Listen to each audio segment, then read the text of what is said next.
told the world asymptomatic spread was very rare, and for a moment the scientific community held its breath. But 3 days later, on March 11, 2020, something else happened that changed everyday life for millions. WHO Director General Dr. Tedros Adhanom Ghebreyesus declared COVID-19 a pandemic, and the world pressed pause. Section 1. Setting the scene.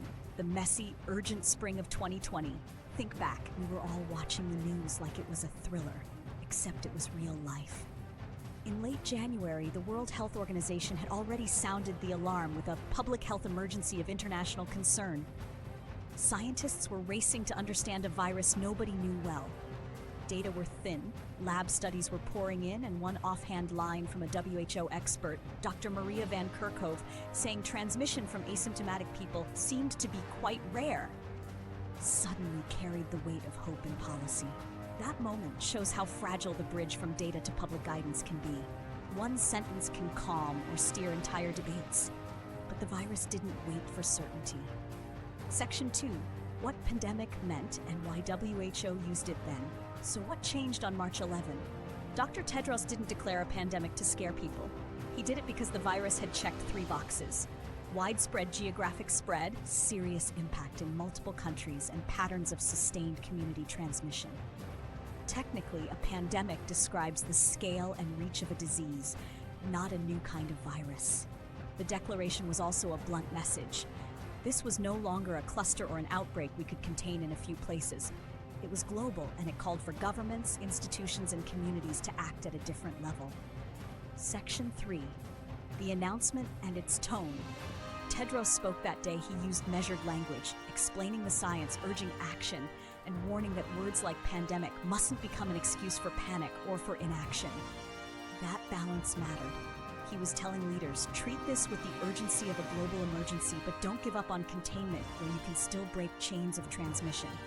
In other words, scale up, but be strategic.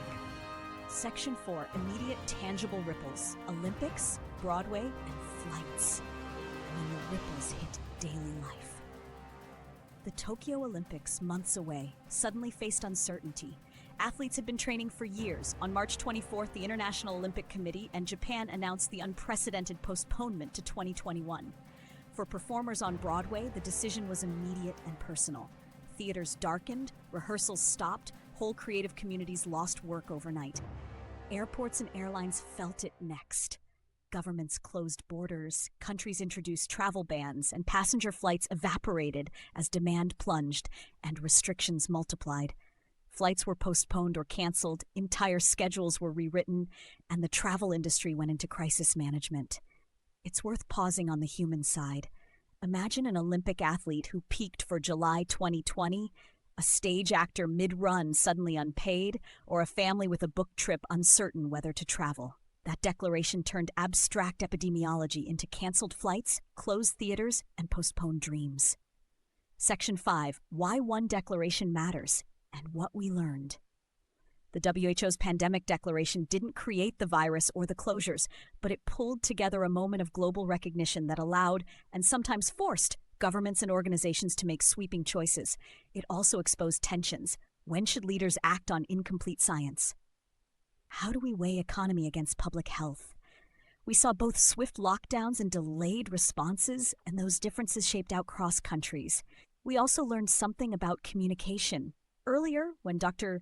Maria van Kerkhove described asymptomatic spread as quite rare, scientists pushed back, with new data showing asymptomatic and pre-symptomatic transmission did occur more than first thought. That back and forth taught us how science is iterative. Guidance changes as evidence grows, and leaders' words have consequences. Clear, humble communication, the kind that says, here's what we know, here's what we don't, became one of the most valuable tools in navigating uncertainty. Closing, why this matters to us. History isn't just dates and facts. It's those hinge moments when language, science, and policy collide and shape lives. March 11, 2020 was one of those hinges. A single announcement helped the world see the scope of a shared threat, and it triggered decisions that rewrote calendars, livelihoods, and travel plans everywhere. Share this with someone who loves history or science, and imagine together what other single sentences or announcements have changed the course of our lives. thank you for watching. Subscribe now to explore more remarkable moments from history, all in just 5 minutes.